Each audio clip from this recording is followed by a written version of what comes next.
பண்ணாக்கா மினாக்சில் யூஸ் பண்ணணுமா compulsory? So first of all வந்து மினாக்சில் பற்றி நான் லிட்டில் பிட் சொல்லிக்கிறேன். அது என்னன்னா வந்து இட்ஸ் லைக் ஒரு ஆர்டரியல் வாஸ்குலரைசர், அதாவது பிளட் ப்ரெஷரை கம்மி பண்ணக்கூடிய ஒரு மெடிகேஷன்ஸ்.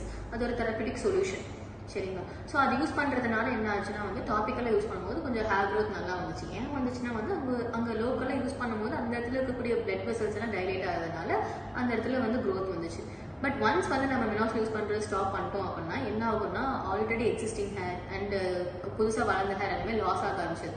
அதனால் நிறைய பேருக்கு மினாக்சில்னால ஒரு பயம் வர ஆரம்பிச்சிருச்சு.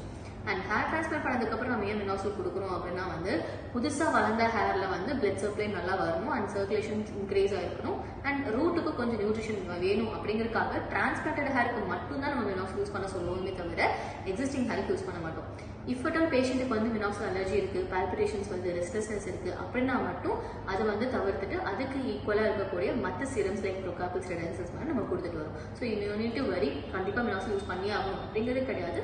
இது ஒரு கைண்ட் ஆஃப் ஒரு ட்ரீட்மெண்ட் தான் இந்த ஹேர் டிரான்ஸ்பிளான்ட்.